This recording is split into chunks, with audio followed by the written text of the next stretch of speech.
Welcome to Unlocking Tuesday Talks, Unlocking Freedom in Nature and Art. I'm your host, Tammy, and today we have a very special guest joining us. And I've known you for a while, Lori, haven't I? Yeah, But it's been a probably while since the since, since the pandemic. yeah, so that's been quite a while. And I love your post. You're always sharing positive messages, so thank you. And this is Lori Gibson-Washington. I am join me in welcoming her.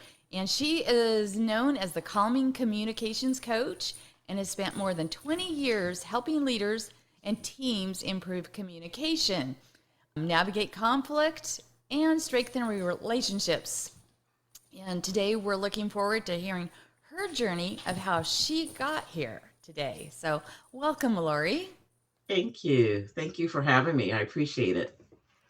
Not a problem. I was excited when I saw, oh, yay, she signed up. Because I've been after you for a few years to do this. You have? I don't remember.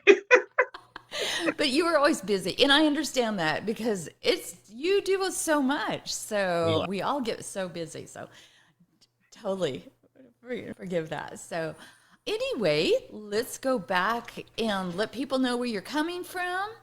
First of all, When you say where I'm coming from in like terms of, where do you live right now so they know where you're coming okay, from live? right now I'm coming live from Sacramento, California, where we've been experiencing 100-degree weathers. And I think it's going to be cooler today in the 90s. In the 90s. Actually, I think it's supposed to get 90 here today and then cool down a little bit, but we're not in the hundreds, thankfully. So, and it's been really, really nice. So, thank you. And we were able to actually go boating the other day. So, that was Wow, wonderful. that is very cool. Yeah, And Sacramento is a very pretty area in Northern California there. So, it it's is. more northern, kind of middle northern, right? I love inviting people here because when we moved here, people were like, "Why are you going to that cow town?" And for me, not that there's anything wrong with a cow town, but they thought because I had grown up in Los Angeles, why would someone who's been in urban areas move to something that's quote unquote rural? And where there are some rural places, and usually they have wineries, and I love that. Um, I've been taking people around to Midtown and Curtis Park and Oak Park, and those are communities. And so that's actually part of who I am is that and when I grew up in Los Angeles, I grew up in a community that that loved us, that nurtured us, that encouraged us to be the best we could be. And I see that in these communities here in Sacramento, and I just love it. Just love it. That's awesome. I mean, it's been like probably at least 20 years, 30 years since I was in Sacramento, but I've Mhm. been through there a couple times and I just remember it being really, really relaxing. It was just it was a different atmosphere than if you're in San Francisco or LA, you know, it felt a Yeah. little bit more small even though it was large.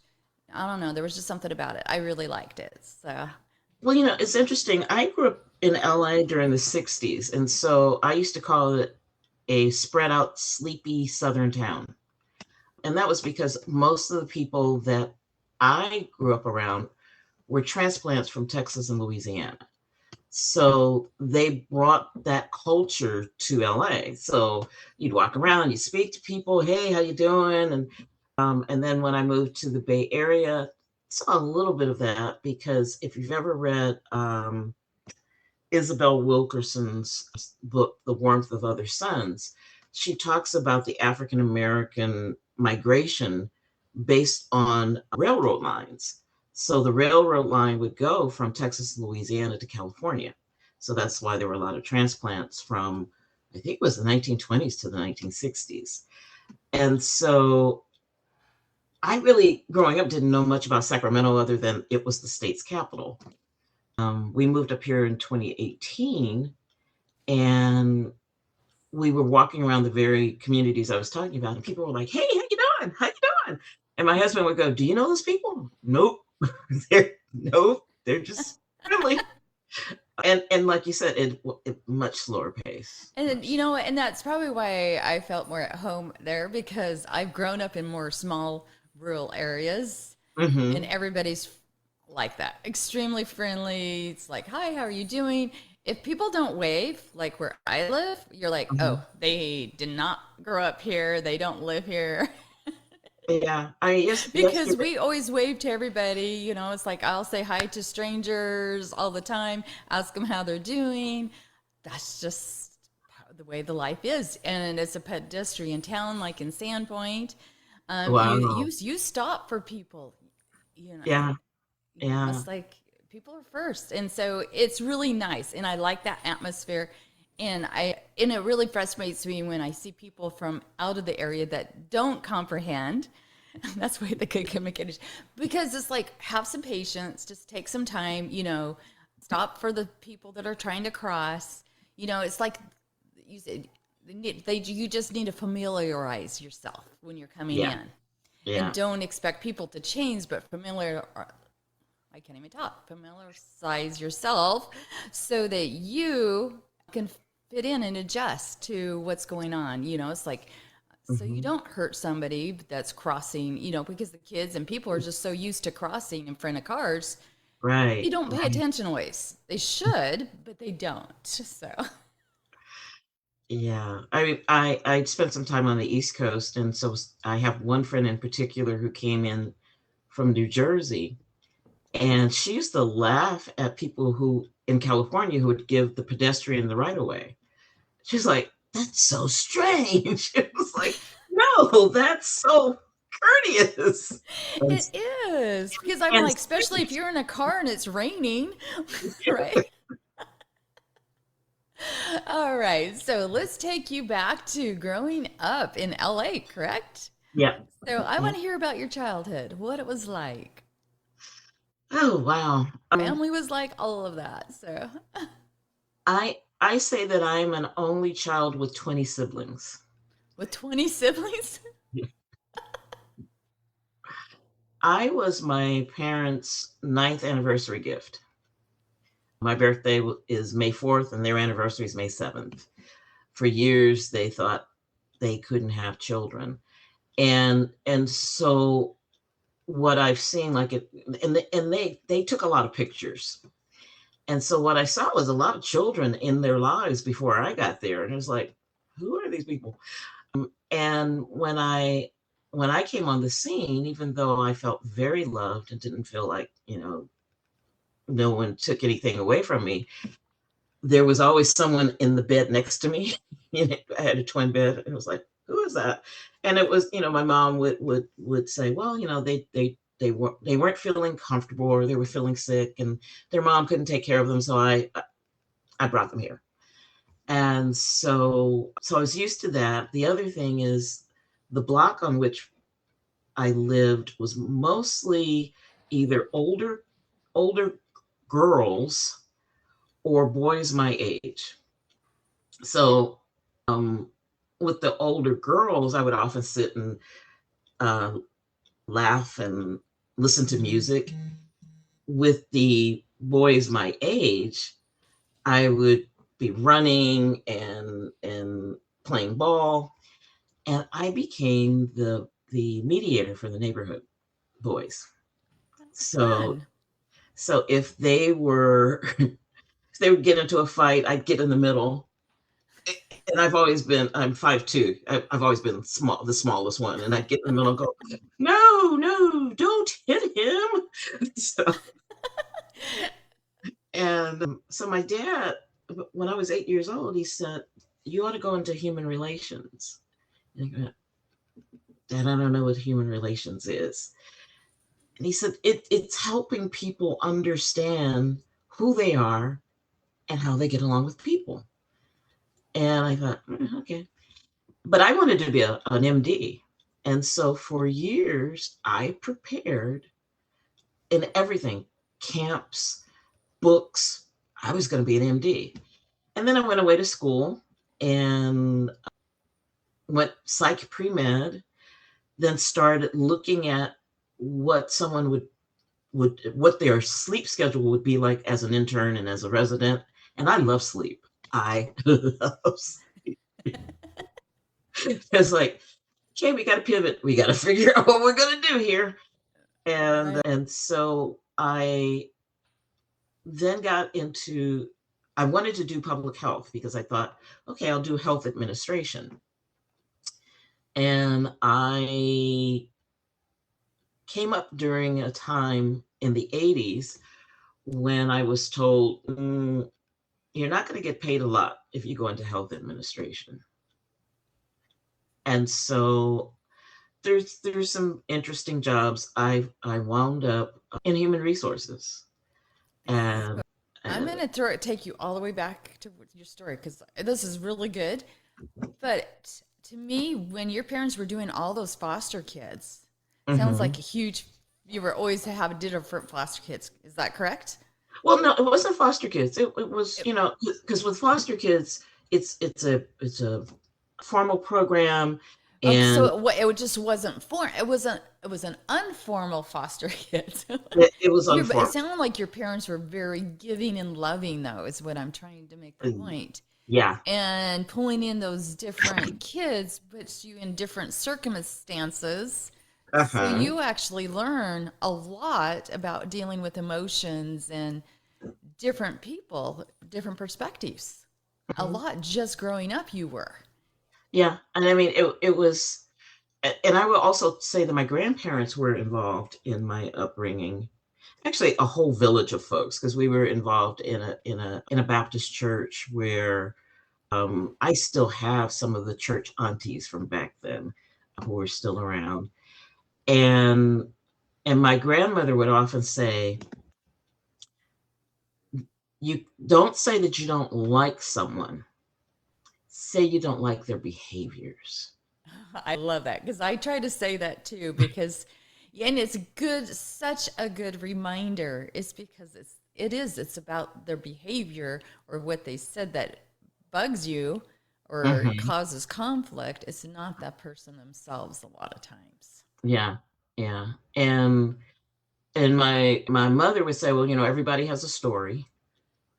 And my mother also said that her grandmother told her not to judge people for their behaviors. Now, that's what her grandmother said. My mother often would go, "That's just crazy," and my grandmother go, "No, no, no, no, no, I no." love that. So, I know you sound like it sounds like you had amazing parents and grandparents, an amazing background, and that's what I wanted to point out to our audience. Just knowing that, what it's amazing when you look back and you see how your upbringing influences where you go in life. And yeah, it might take a while or a few years, like you're saying in college, going from the MD to the health and to all those different avenues, but then it brought you to where you are today. But it's hmm, like, so I always love taking you back to seeing, okay, what was it like as a child and then as a high school student? Because then people that are our audience that are watching, I want them to reflect and look back and go, oh, start looking back at where you were before because even the people in your life influence you more than you realize in the decisions hmm. that you make But today. as I was preparing to get on, I was reflecting on this is I'm going to be attending my 50th high school reunion in August. And so the committee has been operating fabulously well in letting us know on Facebook what they're doing. And and so they've had us, post memories, post pictures. And today I was thinking about me, just me, how who I was there. And I had lunch with a friend yesterday and I said, you know, I was voted easiest to get along with my senior year. And she looked at me and she goes, of course you were.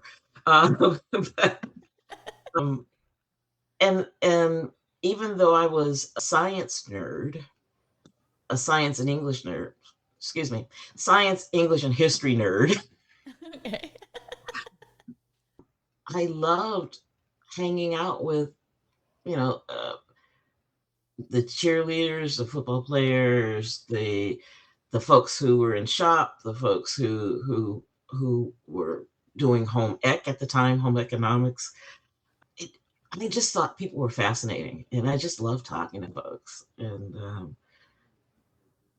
But it's that tells interesting. right there a lot of why you're where you're at, Yeah. and how you actually help. Just like when you're talking about being the neighborhood negotiator, mediator with kids, because we do need those people in our lives that can actually say, okay, to stop, because there's always sides to story, or I say three sides. There's their side and my side, and there's God's side view. Well, actually, I say there are multiple sides because there's also the observer side. Because I Right. have you ever asked, the thing is about an accident. If you ask all the witnesses, what color was the car? Oh, I thought it was white. Oh, I thought it was green. I thought it was black. No, actually, the car was red. So, It is. It's funny because it's like a long time ago, I had worked with the police department for safety for children, right? Just a mhm. volunteer position, was called the Block Home Program.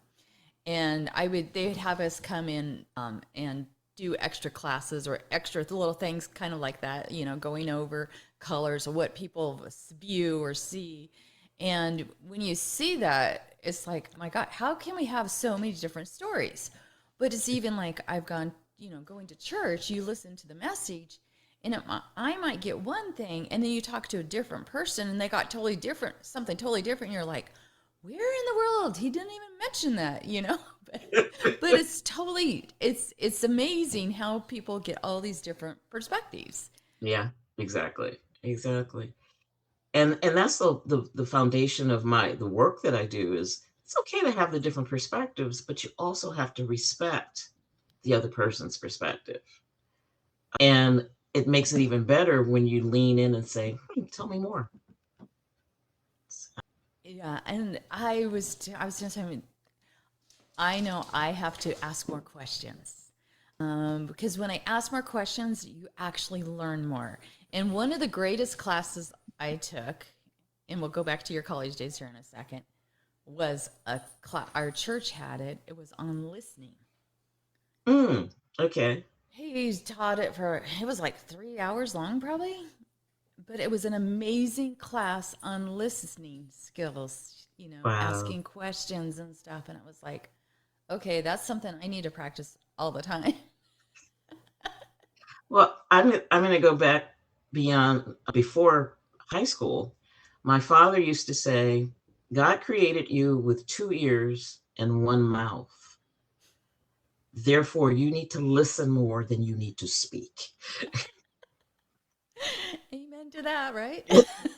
And so there were times where I kind of look at him like, yeah, okay. And it's amazing how the things that my father used to say that I he's talking about, that I go, yeah, he was right. Yeah, he was right. Yeah. Well, a lot of times we don't see it when we're younger, right? Or you Right. don't understand it until you go through it yourself. Mm-hmm. Or something triggers it, and then that memory comes back of your, like you said, of your dad saying that or your grandmother saying that, and you're like, oh, okay, now I get it.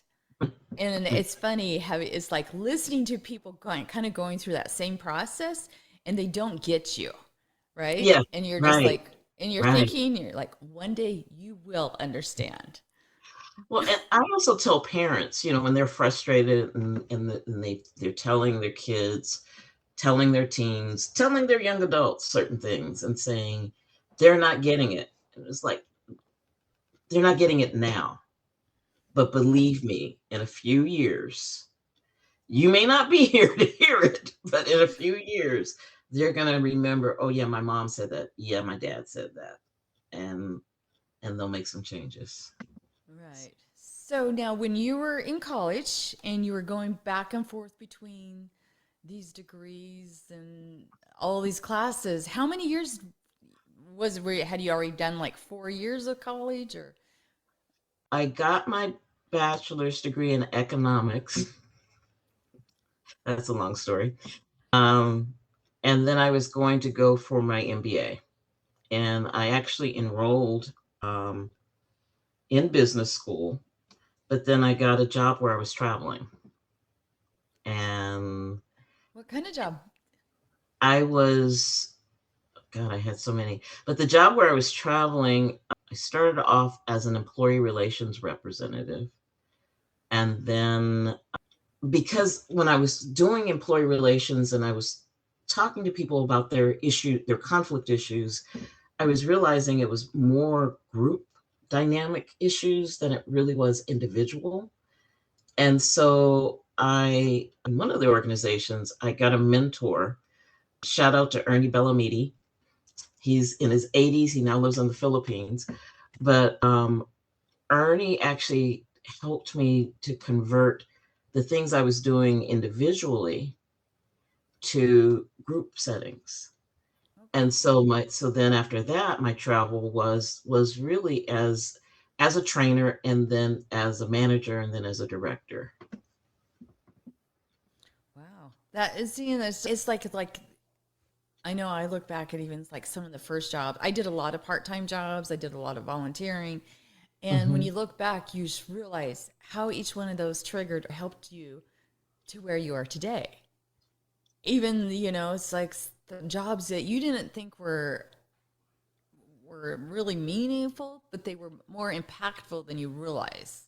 Oh yeah. I mean, my father was big on me getting jobs.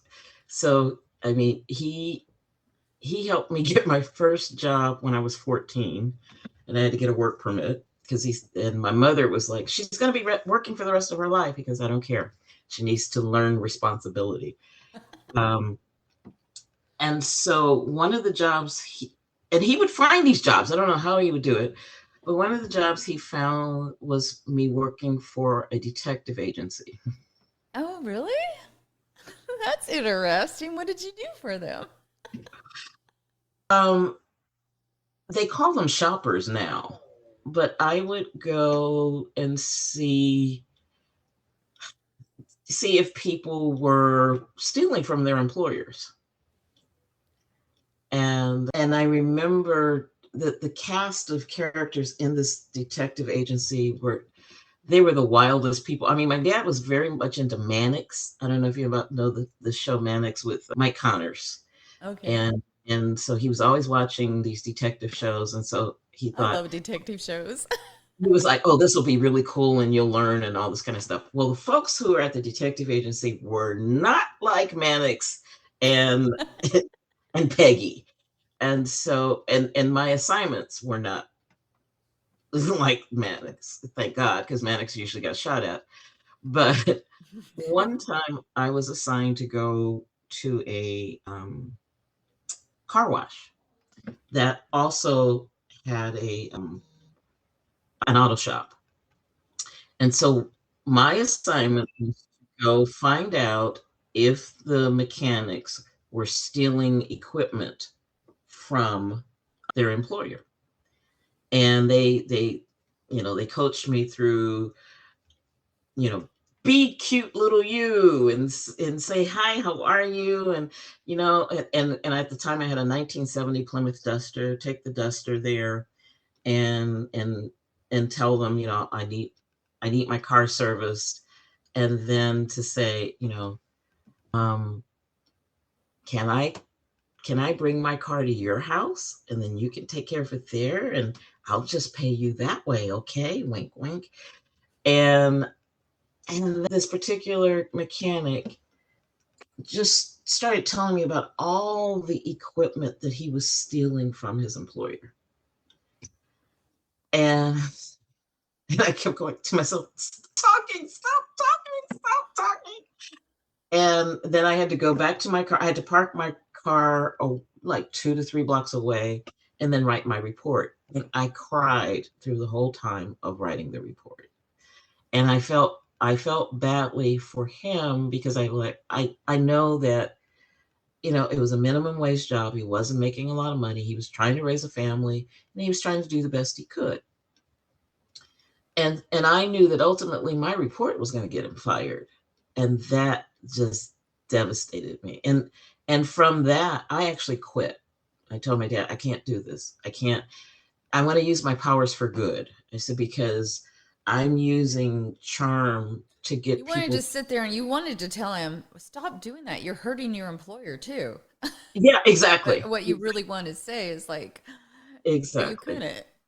But Right. I've done the secret shopping before.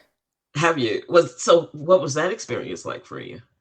It was actually kind of fun because I just had to go. I like one was like at Silverwood up here, right? And so I had to go to the theme park, and you just did a report on what the employees were like, what the atmosphere was like, if there was any problems, what how it was decorated, not decorated, all of that. And so, and at that time, it wasn't good. It was like, okay, come on, you need to up it. So I was like, okay. So that it was actually kind of fun because I was like, okay, you need to do this and you need to do Right. this and your staff needs to be friendlier. They need to smile. So it was actually good criticism, but at the same time, I'm one of those I wanted to throw out this was good. This was good Right. Right. as well, because I don't want somebody to think I always start with all the good usually.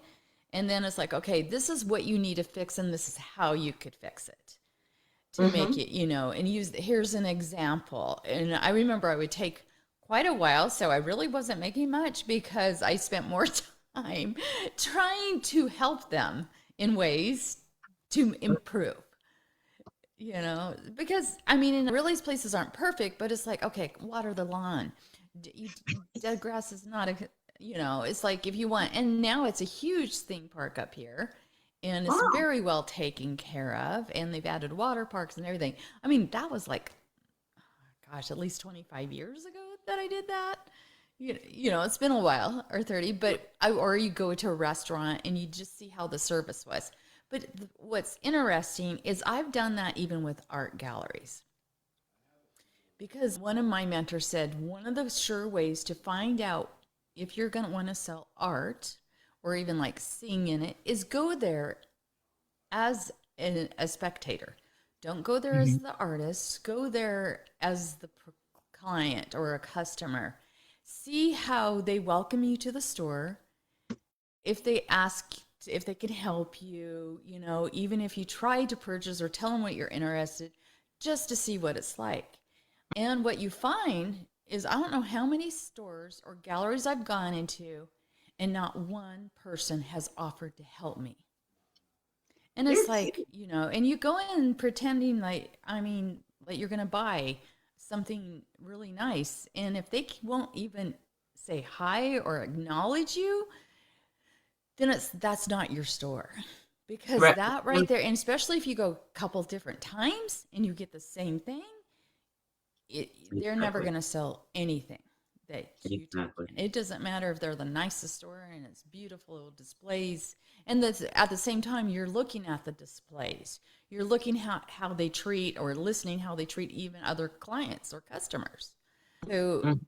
if they can't treat a customer good, how are they going to treat you as the artist? Exactly. Exactly. But I want to go So back to, that's what I used as kind of a backbone for my secret shopping too. So yeah, I want to go back to something you said about feedback.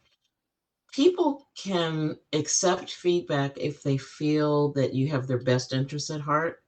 And the way that you show your best interest at heart is looking at what's something they've done well. And right. they will receive the corrective parts because they feel like you have my best interest at heart. So I had a staffer back when in my training days, and she once said to me, if you start with telling me you love me, you can tell me anything. And I remember laughing at her. And I also tell other folks that story and they go, that's crazy. It's like, no, it's not. And 30 years later, she and I were talking, and I said, do you remember you saying that to me? And she goes, no, did I say that? But that's pretty much how I still feel. If you show me the love, you can say anything to me. So, Well, yes, it's exactly that way. It's how you talk to people, listen. It's better to put water on a fire instead of gasoline. We had we had staff for 13 years. We did property management of a huge apartment complex down in Eugene. I mean, I did a Wow. lot of other part-time stuff, my In Eugene, modeling and Oregon? the what? In Eugene, Oregon? Yes, in Eugene, Oh, Oregon, okay. in that area. And it was a huge apartment complex. So I think it was like 180 units. And then Mhm. then it's like you have this small community with all these families, but it was all student housing. And so we Mm. had students from all over the world coming in. And then we Wow. had a large staff, so you would always be training and working with colleges, training so they could have for interns, so ships and stuff as well. But so it was a very interesting time. And you dealt with a lot of different people and different backgrounds. And some people couldn't even speak English at times, and they learn. But it actually taught so much Mhm. because you learn to appreciate and have different perspectives because you saw all these different backgrounds. And and there was people, I mean, we did evictions, because I don't tolerate too much. I always give warnings, Mhm. and okay, this is how we can help you or try to help people. But if they wouldn't respect their neighbors Yeah. or Yeah. respect us, they weren't respecting themselves, then they were gone because I wanted the students there. And it was known as one of the better places to live Wow. Wow. because we took the time out to make sure I would bring in like the police department to do things and fire department and different. We'd have parties for the kids there, Christmas parties and do just different things because Mhm. put it this way, the parents would send their kid if they were off work and they were like, if there's an emergency, go see Tammy, go to their office because we did do backgrounds on all of our employees to make sure they were always safe, Mhm.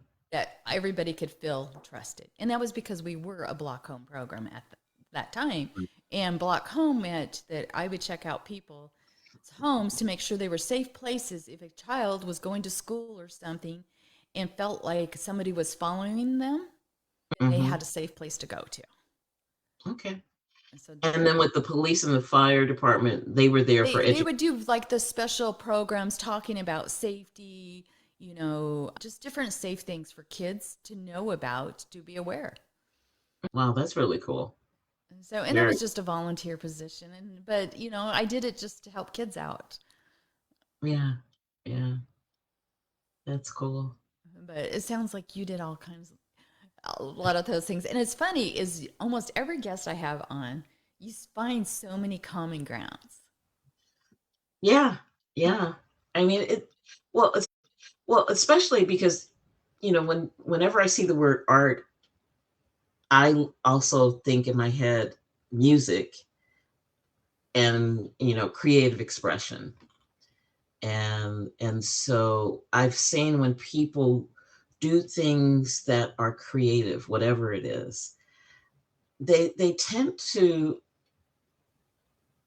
I want to say, be nicer. They tend to have more regard for the environment. They tend to have more regard for others. They tend to have more regard for themselves But, because thinking about it is so true. And that's what I want to hear more about is your art. You sing. I didn't even realize that. So, yep, I have been singing since I was 3. And when I was 6, my mother had me singing at one of her women's clubs. And she didn't tell me what to sing, so I sang a song from Vacation Bible School, which was Six Little Ducks. And so for years, she was like, and she sang about those darn ducks. But it was her fault for not telling you what she exactly, wanted that's her. what I told her. It's like, you should have said what you wanted me to sing, Mom. But I appreciate you putting my mission, my life's mission is to love, to teach, to sing, and not always in that order. And what I have discovered is when I do sing, and I don't necessarily have to sing like during a workshop or whatever. But I have to have it somewhere in my life, and I've discovered, especially the last few months or so, I haven't had a lot of singing in my life because I was caregiving for my husband who passed in February. I'm sorry. Thank you. And he was a great supporter, and we used to love to sing and listen to music. And as a matter of fact, putting together some music for his celebration of life party, because he said he didn't want a funeral. He wanted a celebration. I get And so I that. have someone helping me. No, she's not helping me. Someone who is organizing the party. She actually did it like an intake, and she was like, what is he like? Da, da, da. And so, it was like he likes music, he likes cars, he likes airplanes, he likes wine, and he likes his family. And so we're having a service at his, not a service, but we're having an event at an aviation museum in San Francisco. And the planner's name is Levon, and Levon said, concert, we're gonna do a concert. so, so but he used to say if I turned on the shower, that was my microphone. But I've I've had voice coaching. I sang in a group I've sang in several groups, but there was one group called the Chambray Chorale that was in LA, and it specialized in Negro spirituals. And occasionally I got to sing a solo. And then when we moved to the Bay Area, I joined the Oakland Interfaith Gospel Choir, and a phenomenal group. But I had to audition. And the year that I auditioned, apparently there were 100 people who auditioned, and I heard two things. One is that I was the number two pick, and the other is I discovered I had a 4.5 octave range, which I knew it Wow. was all over the place, but I didn't know. And so now that I'm older, I'm trying to recapture the higher notes in the range. But from my voice, my speaking voice, you can tell that I can get into the lower range. And and actually I've learned that's part of the reason that my upper range isn't supported, is because I am spending so much time in my lower range in my speaking voice. But the other thing I also found out was in business and corporate, in the corporate world, people would listen to you when your voice sounded like this versus if it sounded like this. So, so Voice now, is huge. I know Patty Kennedy was talking about that. She does like voice coaching. And mhm, yeah, and she was talking about how people won't listen if it's too high or too low. It yeah, has to be like that smooth. There's a difference for it. And you don't realize it. It's like I used to look for singers, like mhm. for Star Search and American Idol and stuff. I did that for a couple Really? years. It was fun. And that was what I was in LA last time for. Wow, wow. But it's amazing how, and the congratulations on being second choice. I'm sorry you weren't first, It's okay. but in And I 15 like number seconds, one. right? It's amazing in 15 seconds how they can tell whether somebody has a good voice or not. 15 Really? seconds is all they took. And the number one thing all of the producers and stuff has mentioned was if you want to be a singer, take soprano lessons. To mention that to the different people that I was, kind of coaching or looking at, because it helped with voice control and breathing. And I'm not a singer, so I'm just passing on the information I saw. But I Wow. love that you're talking about this because I think it was last Monday, I was hiking with friends and Mhm, somebody I didn't even know, or her daughter and the grandkids. And the little boy asked me, because I was talking to his grandmother was telling what I do for the podcast and mhm. arts. And he's like thinking, draw. I'm like, well, the arts covers music. And he's like, what are you talking about? art's not music. And I'm like, yes, it is. It's, but it's amazing how many people don't remember that the arts is acting and dance and singing. There's so much to the arts. And the arts to me is so valuable and it should be taught in all schools. It's one I of those agree. programs that should never be taken out because the arts is so creative and it helps people find themselves, I believe. It really does. And it's interesting. In the 80s, I was working in the computer industry versus what the dot com and tech technology and all this kind of stuff. So during the computer industry time, most of our developers were also musicians. Most of them had guitars, and the organization where I was working, they were saying that there were times when they were writing code and they couldn't figure out what to do, so they start strumming, and then it was like, oh, okay, this is how I do this.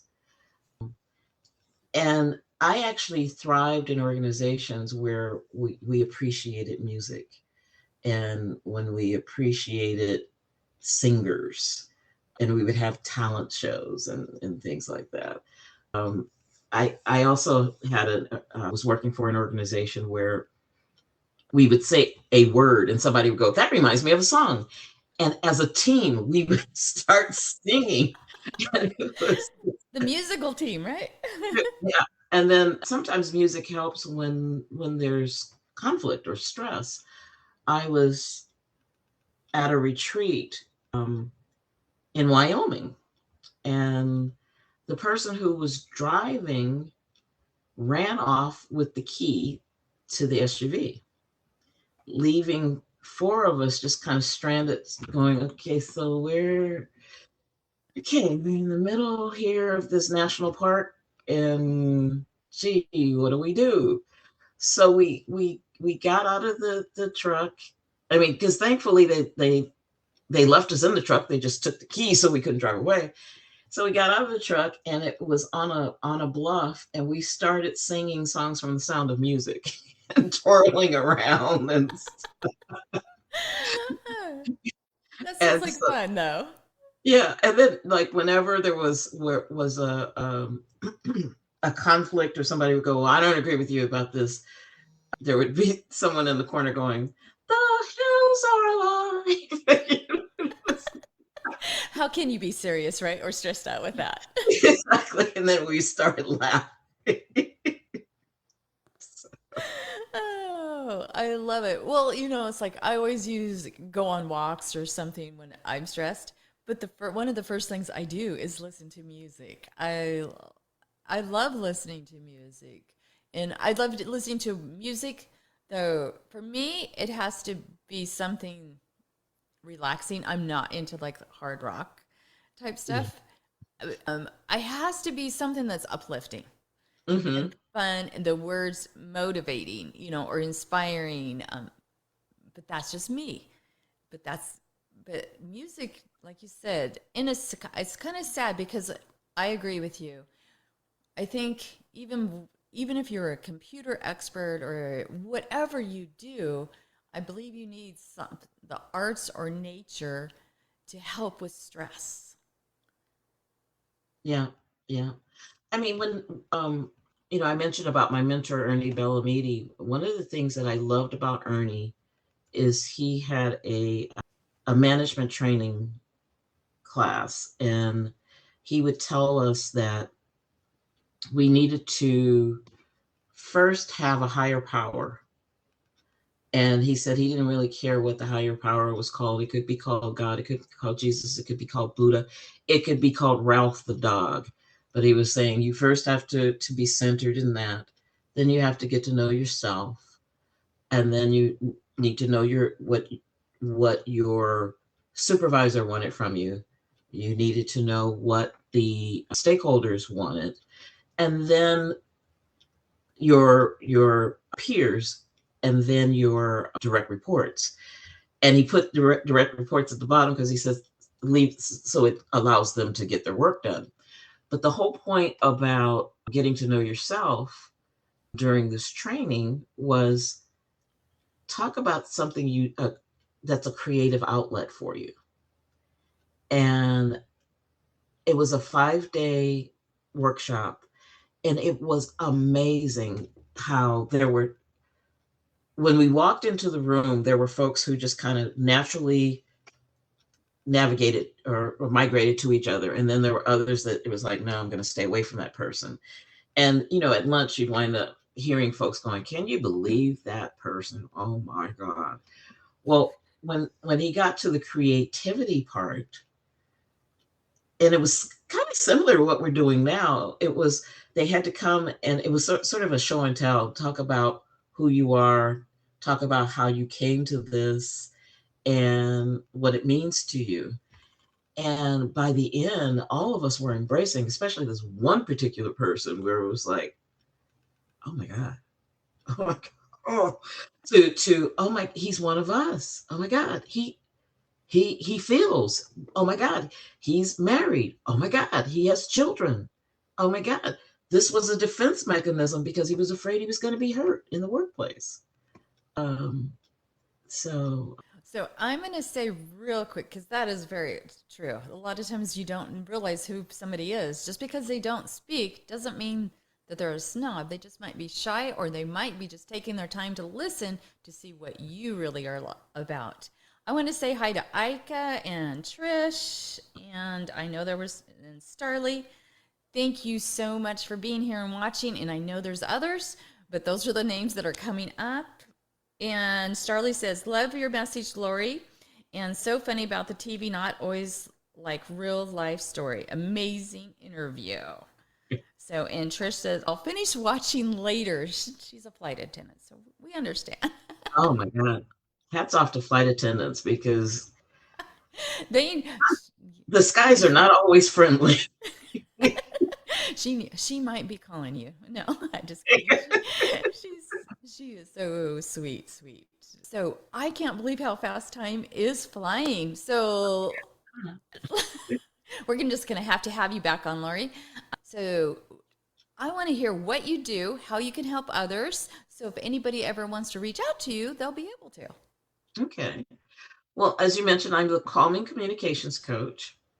One of my clients gave me that name, saying that I talked her off the ledge. And actually that's what a lot of people tell me, is that I talk them off the proverbial ledge. And so right now I am working with nonprofit organizations, helping with conflict resolution, helping with actually communications.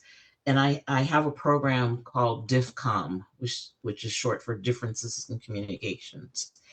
And the foundation of this is what I call the HEAR model, which stands for Harmony, Excellence, Action, and Reason. And generationally, when I ask when they hear the word hear, and when I say, do you hear what I hear? Does that bring up any memories or whatever? And so It millennials. does. I think of the song. So you're not a millennial or a Gen Zer. I was like, do you? Yes, exactly. I could see where I would, if I was in your class, I'd probably start singing. So, and that actually happened one time I was doing it, and the president of the organization burst out and, do you hear what I hear? And people were like, what is she saying? But I love it. But again, it's around harmony, excellence, and action and reason. And what it really looks at is we all talk through using our communications values. So those of us who are harmony oriented want to make sure people get along. People who are excellence oriented want to make sure things get done right. People who are action oriented want to make sure things get done. And people who are reason oriented want to see things get done step by step by step by step. We need all four of those in life, in projects in whatever we do. However, most of us have a preference for one of the four or two of the four, rarely all four. And so, with that, the workshops, the coaching that I do is to help people see their blind spots and how to maintain their strengths while working through their blind spots. So I'll tell you about mine. I am harmony and action oriented. And one of my big jokes is I want people to get along, but I want you to get along now. And that doesn't always work. So it means I have to slow it down and I have to look at what's the right thing to do with this particular group and what are the steps I need to take. Those don't naturally come to me. So I have to stop. I have to take a breath. I have to observe, and then I can proceed. Um, and I those are the things that I teach in my workshops and my coaching. I love that. So, is there any tip that you would give our audience? Anything that would help them that you would like to share? I would say what the thing that I just said, stop and keep that acronym in mind. So if they find that they're angry or triggered or whatever negative emotion, to stop. Don't say anything. So that's the S. The T, take a breath. And actually, I usually say breathe and smile. Because a lot of times, because I used to tell my mother, breathe, and she goes, like, no, that's not a breath, Mom. But if you breathe and you smile, it takes the edge off. And then if you observe, the observation is not just your own hurt or your own anger, but see what's going on out there. And then proceed with whatever you're going to say, whatever you're going to do, but do it calmly. And and I really believe that when you stop, you can be calm. I totally agree with that because we can't take words back. Even though there's times we've said things that we shouldn't, but I know if I'm afraid I'm going to say the wrong thing, I'll like you said, I'll stop, I'll walk away actually. Yeah. Or just stop saying, or, try to twist it, ask a question instead to make sure I'm understanding Right. Exactly. it Exactly. correctly. And I would say in walking away, And that's usually just so I can go replay the whole thing back in my right, mind. right. But I guess what I'm saying is in walking away, make sure, especially if it's a relationship at work or at home that you're always in, don't just walk away and ghost them, No, oh but yeah, yeah. to say, right now I'm really angry or I'm really hurt or whatever the emotion is, and I can't talk right now because I'm going to say something that you're going to regret. No, that I'm going to regret. And so let me be, versus just storming off or just ghosting. And it if the relationship is something that you value, walking away and not saying anything is not the way to do it. Right. Well, one of the things I've learned, I know we could talk for hours here, but one of the things that I have learned is relationships are so valuable, right?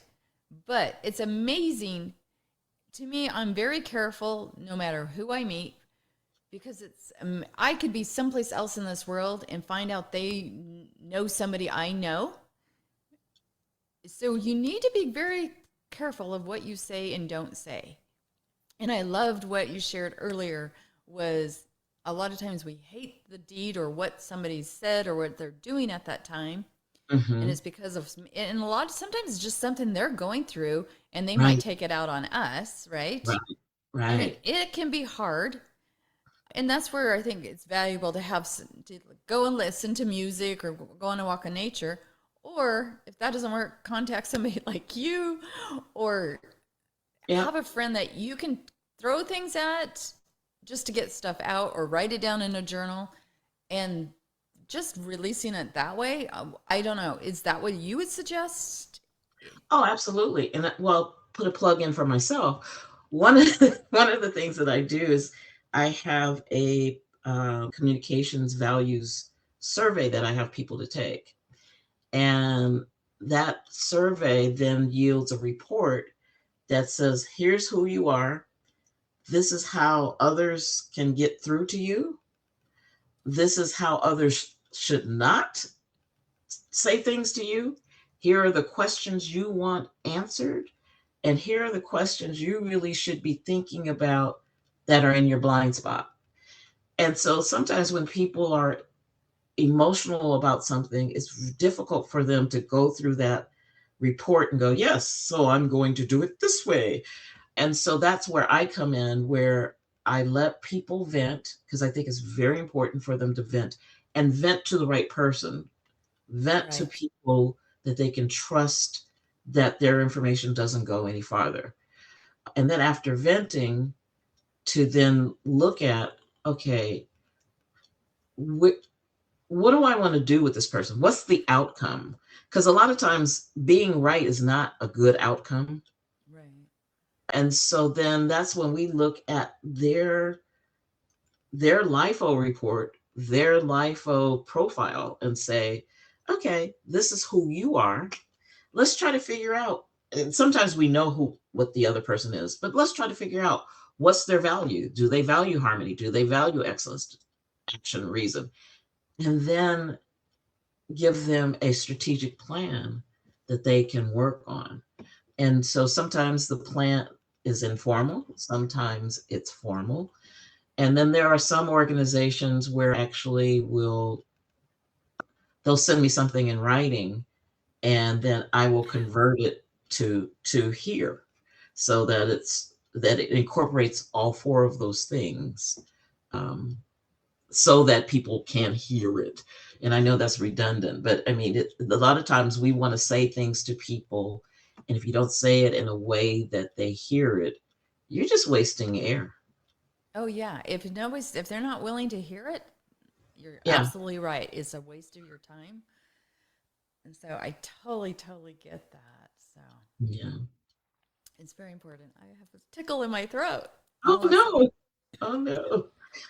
So as you have the tickle in your throat, I'm looking at it's 5 minutes after the All hour. right. And we are going, there's so much information, and you and we're just going to have to reschedule to have another and talk about this because it actually is a very important topic.